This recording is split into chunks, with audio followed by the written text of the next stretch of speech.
The small, picturesque town of Stonebridge sat nestled beneath the ever-changing canopy of autumn leaves, its cobblestone streets lined with grand homes and tree-lined avenues that whispered of old money and long-held tradition. It was a community where everything appeared pristine on the surface, where smiles were genuine, and neighbors helped one another without question. It was a place where secrets could be buried beneath the veneer of respectability, a place that had never known the darkness that now threatened to creep in. For generations, the Lawrence family had stood as the very symbol of stability in Stonebridge. Their home, an expansive Georgian mansion, stood proudly at the end of Maple Street, its manicured grounds and tall iron gates a symbol of their wealth and influence. The family name carried weight, they were the people everyone respected, even admired. And at the heart of this respected family were the two Lawrence sisters, Victoria and Natalie. Victoria Lawrence, the older sister by 2 years, was everything a person could aspire to be. At 32, she was a successful corporate lawyer, respected in her field and feared in the courtroom. She had worked tirelessly to get to where she was, never allowing herself to be distracted by anything or anyone, least of all, emotions. Her sharp features and tailored suits reflected her perfectionist nature, a woman who had every detail of her life in order. She was poised, ambitious, and fiercely intelligent, the epitome of success in the eyes of Stonebridge. Yet, despite her accomplishments, Victoria harbored a deep dissatisfaction, a hunger that no achievement seemed to quiet. She could hear the whispers of admiration, but they never truly filled the void. Beneath her polished exterior lay a deep loneliness, an emptiness that, despite her best efforts, had never been filled. Every triumph in her career only pushed her further from the sense of belonging she craved, and no amount of success could make her feel truly seen or loved. Her younger sister, Natalie, was her opposite in many ways.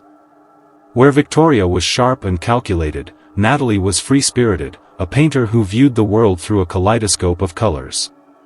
At 30, Natalie had no intention of ever settling into the rigid confines of the life Victoria had carved for herself.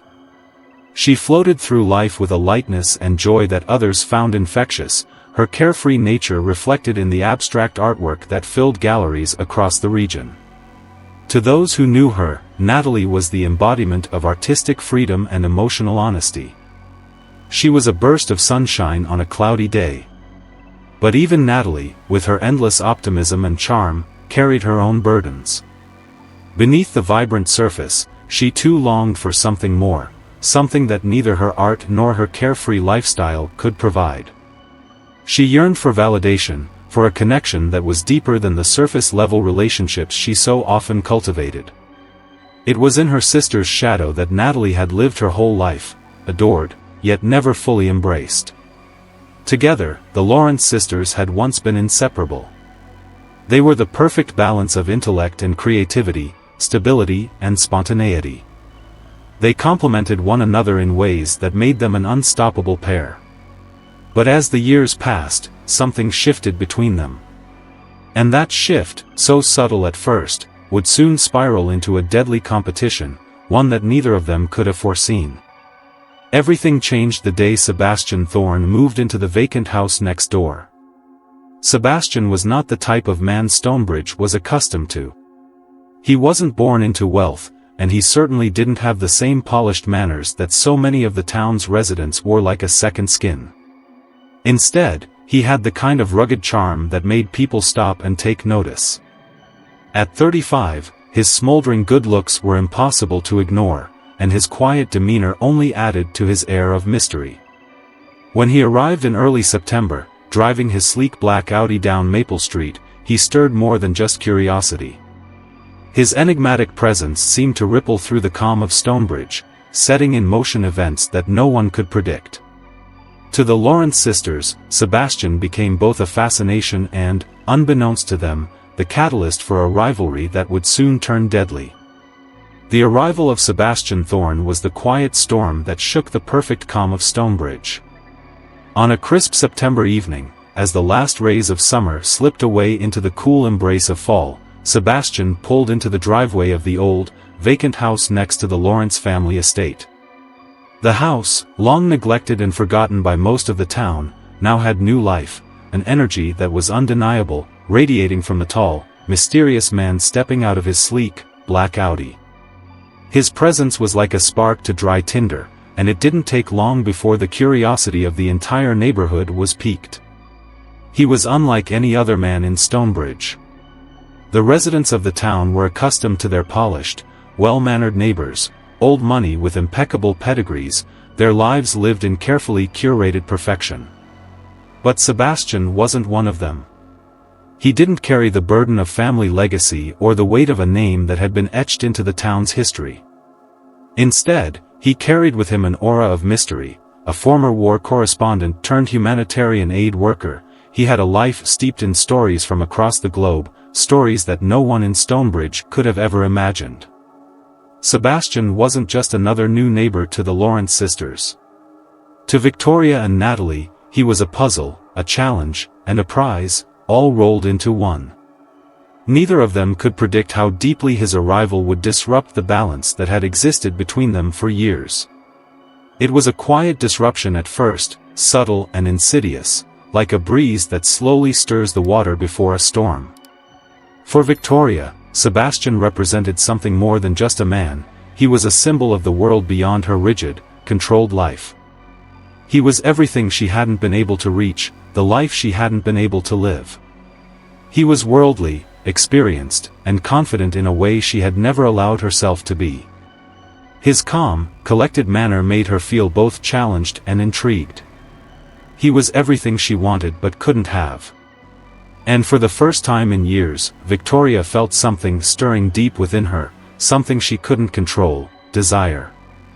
She first crossed paths with Sebastian during one of her early morning runs. She was accustomed to the streets of Stonebridge, but this morning, they seemed different, emptier, as though the very air was holding its breath. As she passed the house next door, she noticed him standing outside the local coffee shop, the steam rising from his cup as he looked out over the street. Their eyes met, and for a brief, surreal moment, everything else seemed to fade away. Her pulse quickened, her thoughts raced, and before she could collect herself, she had passed him by. But the moment lingered. Later that same day, Natalie had her own encounter with Sebastian, one that would leave its mark on her as well. She was at the local park, setting up her easel to paint, her mind drifting into the rhythm of her brushstrokes, when she felt his gaze. She looked up and saw Sebastian standing nearby, casually watching her as she worked. His comments about her art were insightful, genuine, and deeply flattering. Unlike most, he seemed to understand her work on a level that made her feel seen, really seen, in a way that had been missing from her interactions with others. His appreciation of her creativity, something she rarely encountered, was a breath of fresh air, and it made her heart flutter in a way she hadn't felt in years. That evening, both Victoria and Natalie recounted their respective encounters over dinner at their family's estate. Neither had expected the other to be so affected, nor had they realized that they had both met the same man. But when they spoke of him, there was an undeniable tension that neither could deny.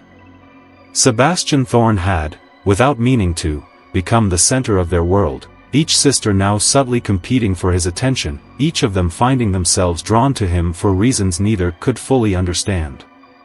For Victoria, the growing attraction to Sebastian felt like a direct challenge to everything she had worked for. Her mind, ever so focused on precision and control, began to unravel at the thought of someone like him, someone free of the chains that bound her. She had spent her entire life building a career that commanded respect, a life that was orderly and predictable. But Sebastian, with his mysterious past and magnetic presence, was a disruption she hadn't expected. For Natalie, Sebastian was a breath of fresh air, a spark of creativity and passion that lit up her otherwise carefree but often lonely world. He was different from the other men who came and went in her life. He was not here to impress or to seek anything from her but rather to understand. He made her feel like her art mattered, like her soul was worth exploring. He was a contradiction, drawing out the side of her that longed for connection, but also the side that wanted to remain independent and free of constraint. As days turned into weeks, their encounters with Sebastian became more frequent, each one feeding the growing competition between the two sisters. Victoria began adjusting her running route to pass by his house more often, hoping for another chance encounter. Natalie found herself painting at the park nearly every day, eager to see him again, even if it was just for a passing conversation. The subtle rivalry, once an undercurrent in their relationship, had now become something palpable, something neither sister could ignore. The once unspoken bond between Victoria and Natalie was fraying at the edges, strained by a man who had unknowingly become the focal point of their growing animosity. What had started as a series of casual meetings quickly spiraled into a deadly game of one-upmanship. Each sister was determined to win Sebastian's affections, no matter the cost. But neither Victoria nor Natalie had any idea just how far this rivalry would go. Neither understood that, with each passing day, they were inching closer to a point of no return, a point where betrayal and violence would forever change their lives, and the lives of everyone around them, in ways they could never have imagined. As the days passed and autumn deepened in Stonebridge, the once peaceful town began to feel like a powder keg, its residents unaware of the impending explosion that would shatter its tranquility. For Victoria and Natalie, what had started as an innocent attraction to Sebastian Thorne slowly transformed into an all-consuming rivalry that neither of them could control. Each sister, once so deeply bonded by a shared history, now found herself slipping into a world of competition that threatened to tear them apart. The tension simmered beneath the surface, barely visible to the casual observer. To the outside world, the Lawrence sisters were still the picture of family harmony, polished, poised, and perfectly put together. But those closest to them could see the cracks forming. Victoria and Natalie, once inseparable, now found themselves avoiding each other more than ever, each silently calculating the next move in their unspoken battle for Sebastian's attention. It began subtly, a small, almost imperceptible shift. Victoria, ever the strategist, began to change her daily routine. Her morning runs, which once took her along the familiar streets of Stonebridge, now passed by Sebastian's house with almost obsessive regularity. She would find herself running just a little longer, just a little harder, hoping that today might be the day she would catch him outside. She wanted to be seen, to draw his gaze, to engage him in one of those long, intellectual conversations about her work. Her focus, once entirely consumed by her career, now centered on him, as if the success of her professional life had become secondary to his approval. Every encounter with him was a chance to prove her worth, to show him that she was not just a successful lawyer but someone he could connect with on a deeper level. Victoria became even more calculated, dropping hints about her latest high-profile cases, speaking about her victories with such authority that it was impossible for anyone to ignore her intellect. Her gray eyes would light up as she spoke, every word carefully chosen, every pause calculated for maximum effect. She knew he was listening, she could see it in his eyes. But something was missing, something she couldn't quite put her finger on. Natalie, too, was feeling the pressure of this new dynamic. She was used to the freedom of her art, the spontaneity of her life, but Sebastian's presence had awakened a desire in her she hadn't expected. The thought that her sister, the meticulously organized Victoria, was now vying for his attention filled Natalie with a deep unease. She hated the thought that Victoria might get to him first, that Sebastian might fall for her calculated charm, rather than the easy, unguarded connection Natalie believed they could have. Natalie started adjusting her schedule, too, finding new places to paint, new spots in town where she could run into Sebastian. She began frequenting the small art galleries that he often visited, making sure to show him her latest works.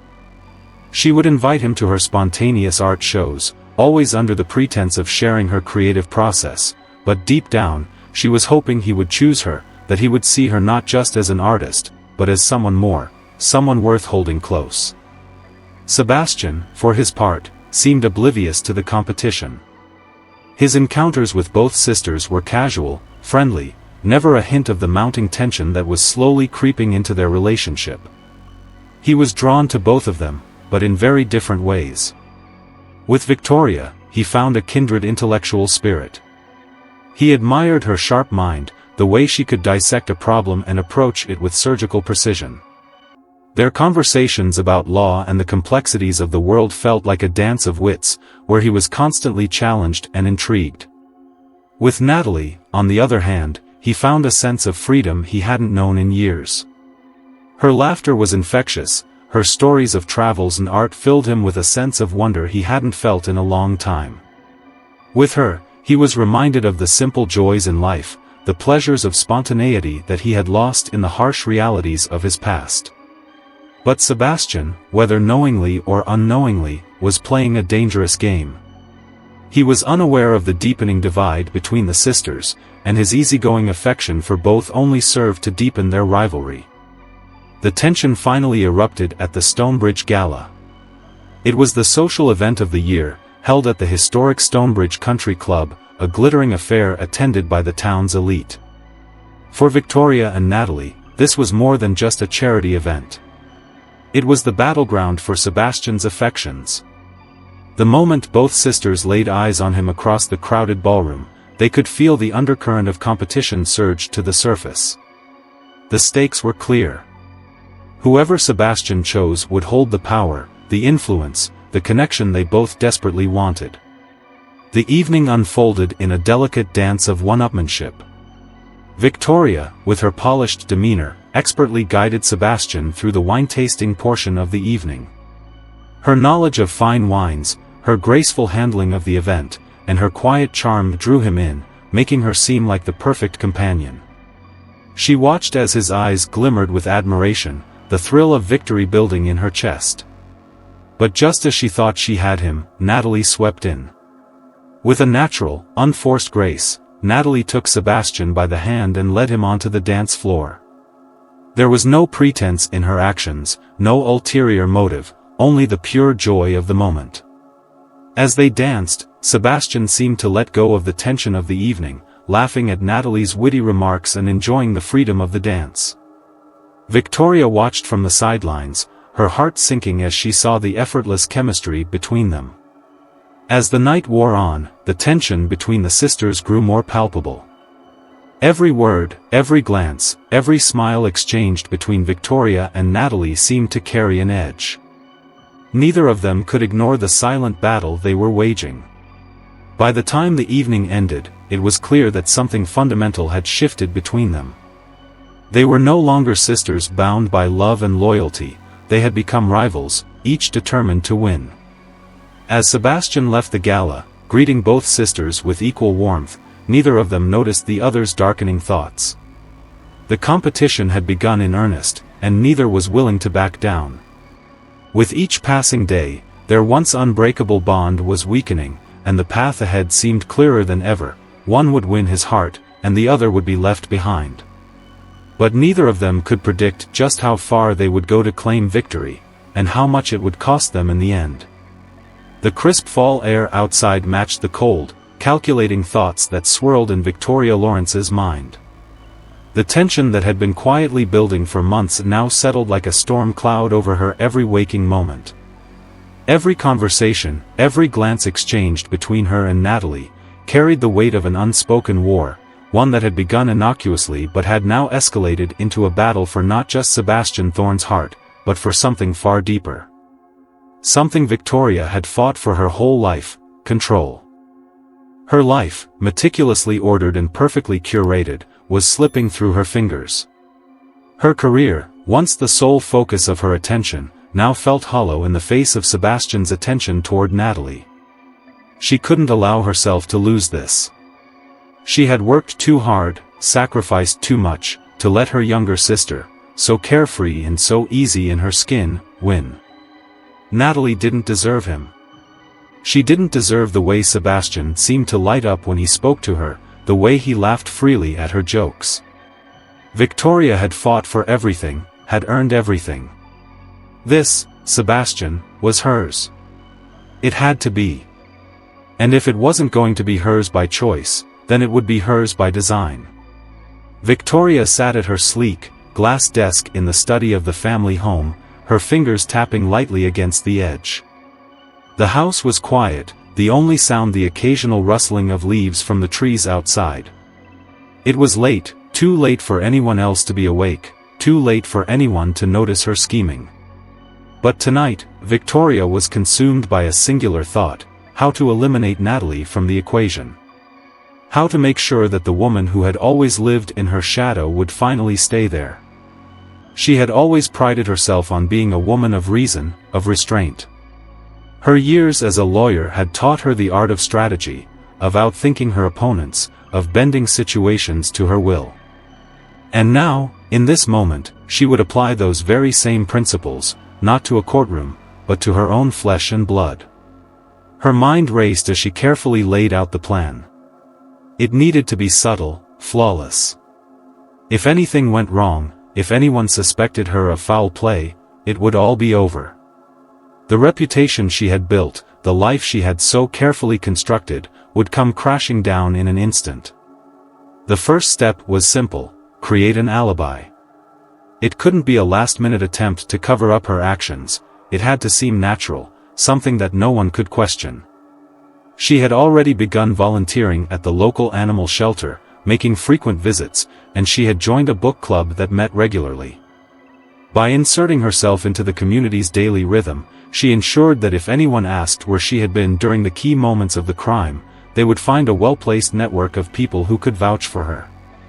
Victoria had always been a master of appearances, and now it was no different. The second step was more complex: study Natalie's routines. Victoria began following her sister's every move. She knew Natalie's habits. She always took the same route for her morning runs, always painted at the same park, and often spent her afternoons visiting the local art galleries. But now, Victoria paid attention to the details: what time Natalie left the house, how long her jogs usually lasted, and which parks she frequented. The most critical part of Victoria's plan was the Stonebridge Marathon, the perfect opportunity to put everything into motion. It was the event of the season, a huge community gathering where hundreds of people gathered to run and show their support for local charities. The sheer number of people would cover her tracks, ensuring that no one would suspect foul play. She had already registered to volunteer at the water station near the 5-mile mark. She had made sure of this long in advance, knowing it would place her at the perfect vantage point. She would be seen by enough people to confirm her alibi, but also close enough to the route to execute her plan. Victoria's mind worked through the final steps, each one falling into place. Natalie's regular running route took her past the water station, and just beyond it, there was a sharp turn in the path that led into a small wooded area. The perfect place for Victoria to set her trap. She had already begun to gather the necessary materials. A near-invisible slippery substance would be spread across the path. A chemical agent that, when used correctly, would make the ground slick enough for someone to lose their footing. It would look like an unfortunate accident, nothing more than a careless slip. The fall would appear natural, just another casualty of a difficult marathon. But for Victoria, it was more than just an accident. It was the final move in a chess game she had been playing for years. It was the moment when she would finally take control of her life, when she would rid herself of the one person who had always threatened her place at the top. But even as she prepared, Victoria couldn't shake the nagging feeling deep in her chest. It wasn't fear, no, it was something else. A flicker of doubt, perhaps. The very part of her that had always kept her grounded in reason now questioned whether this was truly the right thing to do. But she pushed the thought away. She had come too far, sacrificed too much to turn back now. Natalie had always been the favored one, the one who was loved effortlessly. Sebastian had been the last straw. The morning of the marathon, as Victoria watched Natalie warm up, a strange, cold resolve settled in her heart. Her sister, so confident in her natural grace, was oblivious to the trap waiting for her. Victoria adjusted her position at the water station, her hands trembling ever so slightly as she distributed cups to the runners. Her gaze never left Natalie as she approached the corner. This was it. This was the moment that would change everything. As Natalie's foot hit the slick spot, Victoria held her breath. Time seemed to stretch as she watched her sister lose her balance. Her foot slipped, her body careened off the path, and the sickening crack of breaking bones echoed through the air. The accident unfolded precisely as Victoria had planned. As Natalie lay motionless on the ground, Victoria allowed herself a brief, chilling smile. It was done. Victoria screamed in horror, her voice ringing out in distress as other volunteers rushed to the scene. Her performance as the concerned sister was flawless. She acted the part of the grieving, shocked sibling, just as she had rehearsed. But inside, something darker was stirring. The deed was done, and now all that remained was to ensure her perfect plan went unchallenged. But as Victoria stood over her sister's motionless form, she couldn't help but wonder, had she really won, or had she just lost herself in the process? The serene morning of the Stonebridge Marathon turned into a nightmare in a matter of seconds. As Victoria Lawrence watched her sister, Natalie, jog closer, her pulse quickened, not from the excitement of the race, but from the anticipation of what was about to unfold. The plan she had so carefully orchestrated was set into motion, and now it was out of her hands. As Natalie's foot hit the slick patch Victoria had meticulously prepared, everything seemed to slow down. Natalie's body twisted violently, her ankle buckling unnaturally beneath her as she lost her footing and tumbled off the path. The loud crack of bones snapping echoed through the crisp air, and for a split second, everything felt eerily still. Victoria's heart skipped a beat as she saw her sister's body crumple down the steep embankment into the woods below. The silence was shattered by the chaotic shouts of nearby volunteers rushing to the scene, and Victoria wasted no time. She screamed in horror, her voice trembling with what seemed like genuine distress as she ran toward the fallen body, her mind already working through the next steps. "Oh my God, Natalie," she cried, her voice raw and frantic. She threw herself to the ground beside her sister, pressing her hand to her chest as if trying to revive her. The sight of Natalie's motionless form sent a shiver down her spine, but Victoria knew this was exactly what had to happen. The accident had played out perfectly.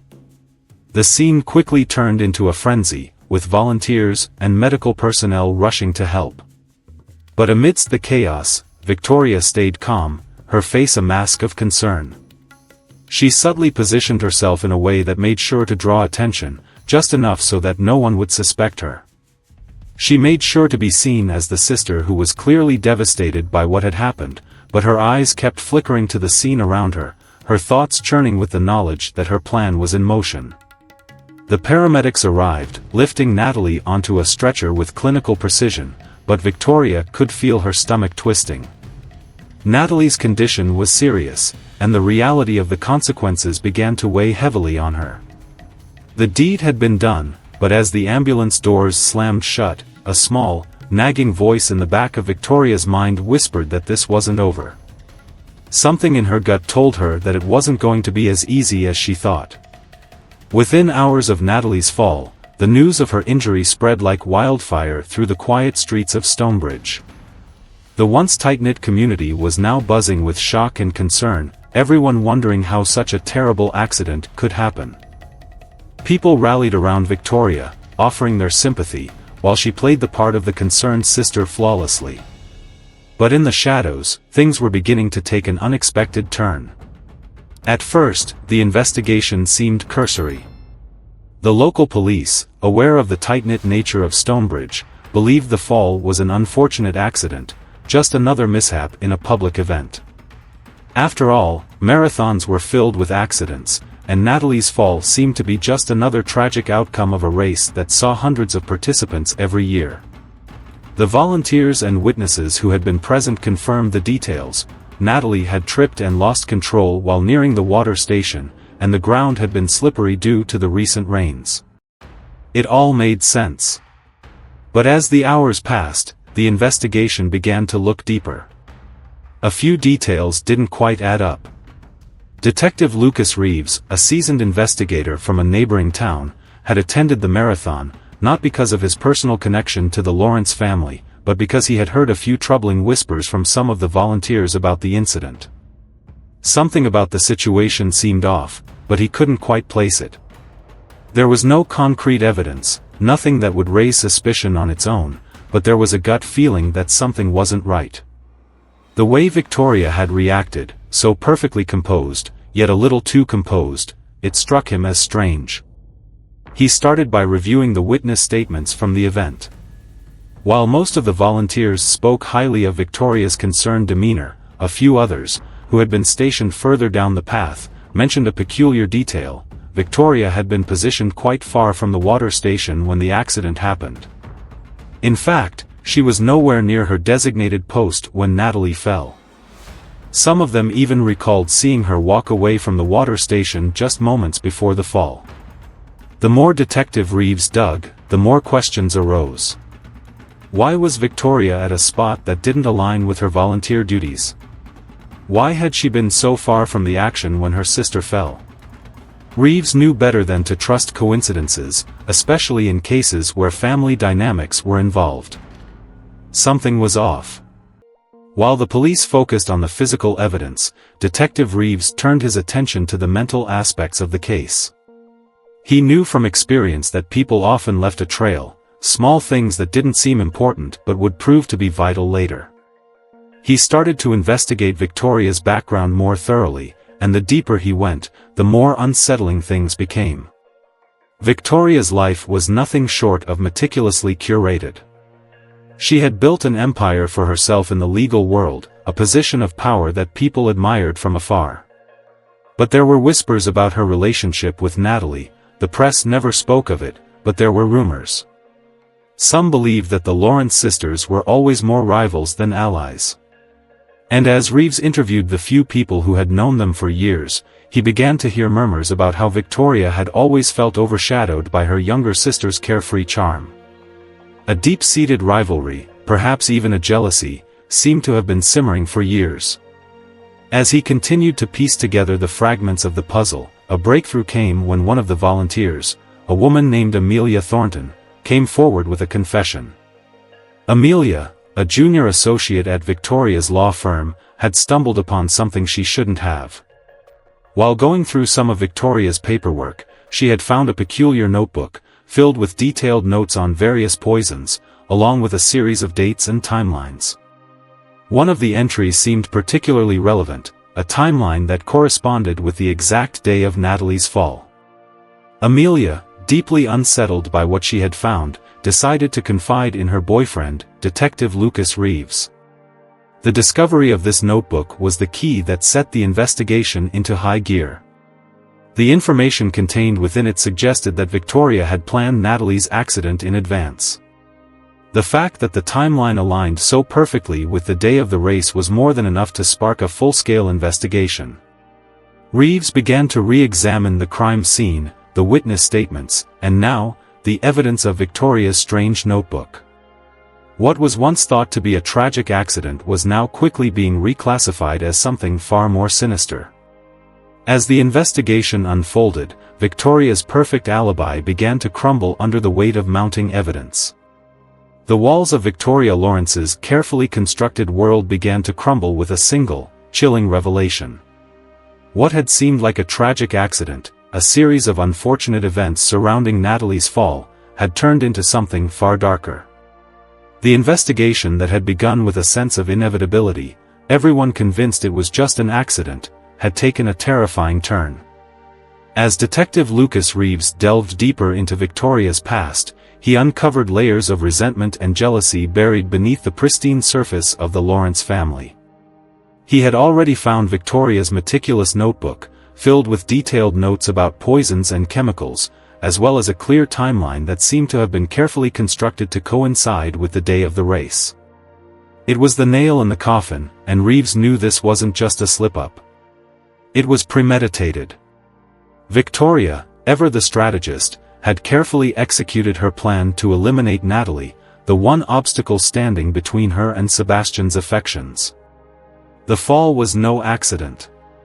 It was a calculated move designed to make sure that Natalie would never stand in her way again. But even with the growing evidence, Victoria remained poised, maintaining the mask of grief-stricken sister. She played her role perfectly, as she always had, but the cracks were now too wide to ignore. Amelia Thornton's discovery, along with the discrepancies in Victoria's alibi, was the catalyst that allowed Detective Reeves to push the investigation further.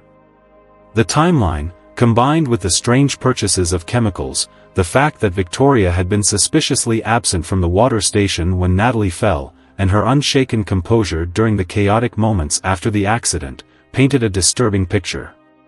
The pieces had fallen into place. But there was more. The final piece of the puzzle came when security footage from a nearby store revealed Victoria purchasing chemicals that could only be used to create the slippery substance she had laid on the marathon route. The forensic examination of Natalie's shoes revealed traces of the same polymer, confirming the worst fears. It wasn't an accident. It was murder. The trial that followed was swift and unforgiving. Victoria Lawrence, once the proud pillar of Stonebridge, now found herself seated in the defendant's chair.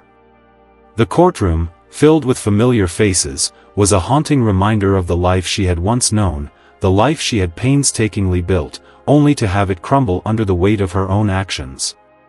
During the trial, Victoria tried to plead her case. She tried to justify her actions with an air of emotional distress, claiming that years of rivalry with her sister had driven her to a breaking point. "It wasn't supposed to end like this," she said, her voice trembling with forced vulnerability. "I never meant for her to die. I just wanted her to go away. To be out of the way. To finally have the life I deserve." But her words fell on deaf ears. The jury, made up of people who had once admired her, saw the truth for what it was. Victoria's obsession with Sebastian, her envy of Natalie, and the lengths she had gone to eliminate her sister were all laid bare. The evidence was overwhelming, and there was no question about her guilt. Victoria was sentenced to life in prison without the possibility of parole. The image of the once polished lawyer, now a convicted criminal, was a stark reminder of how far someone could fall when consumed by jealousy, bitterness, and an overwhelming need for control. As Victoria was escorted from the courtroom, her eyes met Natalie's grieving parents, their faces etched with disbelief and sorrow. There was no remorse in her eyes, only the cold, steely gaze of someone who had played her cards too well and had finally lost everything. Stonebridge, once a community that prided itself on its stability and grace, was left to pick up the pieces. The death of Natalie Lawrence had shattered not only a family but a town. The once unbreakable bond between the sisters had turned into a tale of betrayal, obsession, and murder. But even in the wake of this tragedy, the question remained, what had driven Victoria to such extremes? What had caused her to snap, to eliminate the one person who had been her closest confidant, her sister, her family? The answer, perhaps, lay in the cracks of a life too perfect to sustain the way. Of its own secrets. What do you think about this story? Was it the result of jealousy, or something darker? Could Victoria have stopped herself before it was too late? Let us know your thoughts in the comments below. And if you enjoyed this story, don't forget to like and subscribe for more true crime documentaries. What would you do if you were in Victoria's shoes? Would you have made the same choices, or would you have turned back before it all fell apart? Share your opinion with us.